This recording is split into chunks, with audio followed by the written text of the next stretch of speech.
A struggling rancher met a paralyzed fat woman at the station and married her before sundown. A struggling rancher met a paralyzed fat woman at the station and married her before sundown. Chapter 1. Blood Money. A desperate rancher faces foreclosure when he meets a mysterious woman at the train station who offers him an unexpected proposal that could save his land. But her motives remain hidden in shadow. Word count 1,050. Opens. Inside the foreclosure office. Jack Morrow, 40s, weather hand shaking, stares at eviction papers while Sheriff Collins smirks behind the desk. 30 days, Morrow. That's what the bank gave you. Collins, you know my daddy built that ranch with his bare hands. Your daddy's dead. Land belongs to whoever can pay for it. Jack storms out. At the train station, he sits on a bench, head in hands. A woman, 30s, in a wheelchair, sharp eyes, rolls up beside him. You look like a man who's lost everything. Lady, I ain't in the mood for I'm Vera Walsh, and I got a proposition. She pulls out a thick envelope of cash. Jack's eyes widen. What's the catch? Marry me. Today. Before sundown. You're crazy. Maybe. But I'm rich. And you're broke. Vera reveals she owns half the county through shell companies. She needs a husband to claim her late father's remaining holdings. Holdings that include Jack's ranch debt. Why me? Because you got nothing left to lose. And I need someone who ain't afraid of hard work. What about... He gestures at her wheelchair. What about it? I can shoot straighter than most men standing. Thunder rolls overhead. Jack stares at the money. There's more to this, ain't there? There always is. A train whistle echoes as Vera counts out bills. Jack watches her hands, steady, confident, like she's done this before. My ranch means everything to me. I know. That's why you'll say yes. The sheriff's car pulls up to the station. Collins steps out, sees them together. Morrow, you got business with Miss Walsh here? Vera's expression hardens. Sheriff Collins, still taking bribes from the Blackwood family. I see. Collins' face goes pale. Jack notices the tension crackling between them. Jack, we need to move. Now. What's going on here? I'll explain after we're married. She wheels toward the courthouse. Jack follows, clutching the money. Inside the courthouse, Judge Henderson, 70s, nervous, keeps glancing at Vera. You sure about this, Miss Walsh? After what happened to your father. Just perform the ceremony, Judge. During the brief service, Vera grips Jack's hand with surprising strength. When they kiss, she whispers, whatever happens next, don't trust Collins, or anyone named Blackwood. The ceremony ends as the sun touches the horizon. Outside, Collins waits by his car, radio crackling. Congratulations, Mrs. Walsh, Morrow. And we're leaving. As they drive toward Jack's ranch in Vera's modified truck, she reveals fragments of truth. My father was murdered 3 months ago. Jesus. Why didn't you? Because Collins wrote it up as an accident. Because the Blackwoods own half the county officials. What's that got to do with me? Vera pulls a file from her bag, documents, photographs, land deeds. Your ranch sits on top of the largest water rights in the county. The Blackwoods have been buying up debt to force people out. So this marriage protects us both. Legally, they can't touch what's ours now. They arrive at Jack's modest ranch house as darkness falls. Vera studies the property with calculating eyes. How long you been fighting to keep this place? 2 years. Since my wife died. I'm sorry. Don't be. She hated it here. Inside the house, Vera examines family photographs on the mantel. She stops at one, Jack's wife, Maria, standing next to a much younger Sheriff Collins. Jack, your wife knew Collins. They dated in high school. Why? Vera's hands tremble slightly as she sets down the photo. The phone rings. Jack answers. Jack Morrow. Yeah. This is Deputy Hayes. Sheriff Collins wants to see you and your new wife. Tonight. Jack hangs up the phone, turns to Vera. They want us at the station. Of course they do. Vera, what aren't you telling me? She wheels to the window, watching car headlights approach in the distance.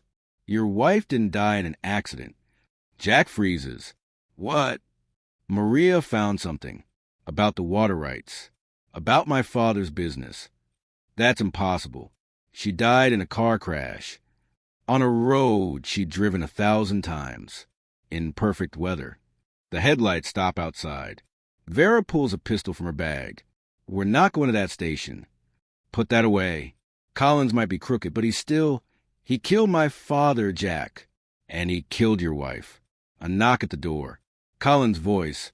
Open up, Morrow. Vera rolls toward the back of the house. Jack follows, mind reeling. Why would Maria be looking into water rights? Because she was working for me. Secretly. They slip out the back door as Collins kicks in the front. In the barn, Vera opens a hidden safe behind a feed bin. Maria contacted me 6 months before she died. Said she found evidence of illegal land seizures. You're lying. Look. She hands him a bundle of letters, Maria's handwriting, addressed to V. Walsh.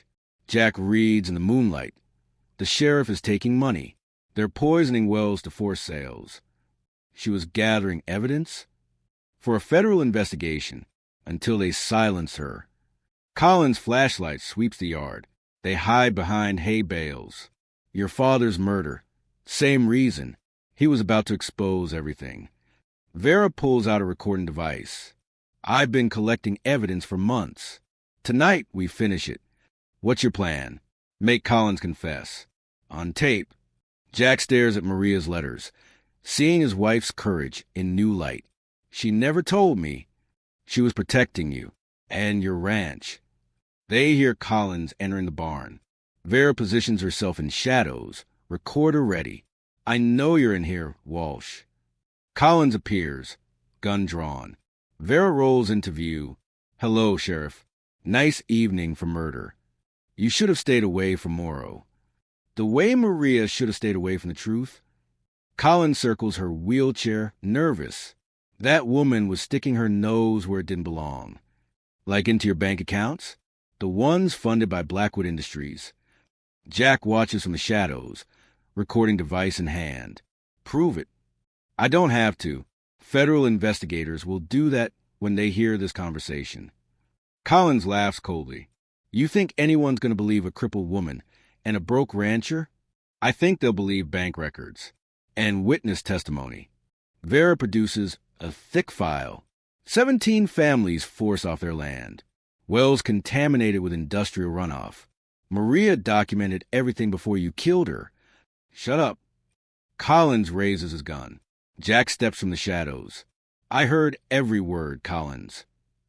The sheriff spins, caught between them. Jack, you don't understand. I understand my wife died because she was brave. Braver than me. Vera's voice cuts through. Tell him about the brake lines, Sheriff. Collins' hand shakes. It was supposed to look like an accident. Keep talking. The Blackwoods said she'd back off if she got scared. We just wanted to send a message. Jack's face hardens. By cutting her brakes. It went wrong. She wasn't supposed to. The confession hangs in the air. Vera clicks off a recorder. That's enough. Collins realizes his mistake. Lunges for the device. In the struggle, his gun fires into the barn roof. Jack tackles him.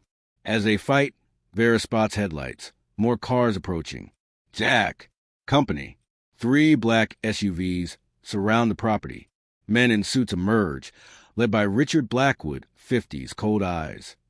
Sheriff Collins has caused us considerable trouble tonight. Collins scrambles to his feet, bleeding. Mr. Blackwood, I can handle this. No, you cannot. Blackwood signals his men. They raise weapons. However, Blackwood continues, Mrs. Walsh Morrow and I have business to discuss. Blackwood steps closer, studying Vera with predatory interest. Your father was a smart man, Miss Walsh, until he got greedy. He got honest. There's a difference. Honestly rarely pays well in our business. Jack positions himself between Vera and the armed men. What business would that be? Water, Mr. Morrow, the most valuable resource in the county, worth killing for. Vera's hand moves subtly to a device on her wheelchair. My father discovered your contamination scheme. poison the wells, buy the land cheap, then sell the water rights to the state for millions. A brilliant strategy. Unfortunately, he threatened to expose it. Collins wipes blood from his mouth. Sir, we can eliminate all three of them. Make it look like, shut up, Collins. You've done enough damage. Blackwood signals. One of his men shoots Collins in the chest. The sheriff collapses, gasping. Jesus Christ. Jack lunges forward. Stay where you are, Mr. Morrow. Your sheriff died because he was sloppy. Sloppy men create problems. Vera remains calm, calculating. You're here because you know I have evidence. Evidence can be destroyed. Witnesses eliminated. Not this evidence. She presses a device on her wheelchair. Suddenly, floodlights illuminate the property. FBI surveillance vans emerging from concealment. Federal agents. Drop your weapons. Blackwood's men hesitate. Surrounded. Jack stares at Vera in amazement. You've been working with the FBI? For 8 months. Ever since Daddy's murder. Agent Sarah Torres approaches, weapon drawn. Mr. Blackwood, you're under arrest for conspiracy, murder, and federal water rights violations. As Blackwood is cuffed, he glares at Vera. You think this ends it? My family owns judges, senators. Your family's finished. Vera produces a final folder. Financial records, communications, photographs. Every transaction, every bribe, every murder you ordered. All documented. Jack helps her to higher ground as FBI agents process the scene. The marriage, it was all part of your plan? Initially, yes. I needed legal protection for the water rights, and you needed to survive. They watch Colin's body being covered. He killed Maria to protect their secret, and now she's been avenged. Jack studies Vera's profile in the flashing lights. Why me? Really? Because Maria wrote about you in her letters, about your integrity, your strength. She hands him Maria's final letter, dated the day before her death. Read it. Jack reads aloud. If something happens to me, help V. Walsh find the truth. Trust her. She's fighting the same fight I am. The ranch is worth saving, but only if good people protect it. Tears blurred Jack's vision. She knew she was in danger. And she knew you'd do the right thing. Agent Torres approaches. Mrs. Walsh Morrow, we'll need your testimony next week. Of course. Will the Blackwood assets be frozen? Immediately, including all illegally acquired properties. Jack realizes the implications. The ranch, legally yours, free and clear. As dawn breaks over the hills, FBI vehicles depart. Jack and Vera sit on the porch, watching the sunrise. So what happens now? Now we decide if this marriage was just business. Jack considers this, looking at the woman who saved his home and avenged his wife. You could have anyone. Rich lawyers, politicians. I want someone who understands loss and hope. She takes his weathered hand in hers. Besides, someone needs to help me rebuild this county. Remove the corruption. Protect the water. That's a big job. Good thing I married a rancher. Jack laughs. The first genuine laugh in years. Vera, I don't know how to thank you. Don't thank me yet. This is just the beginning. She gestures toward the horizon, where new wells need to be dug, where honest families need protection. Maria started this fight. We're going to finish it. As the sun climbs higher, they sit in comfortable silence. Two wounded people finding strength in shared purpose. The ranch is safe. Justice has been served. And the woman he married before sundown has proven that sometimes desperate choices lead unexpected grace. In the distance, church bells toll, marking the beginning of a new day in a county finally free from the shadow of corruption.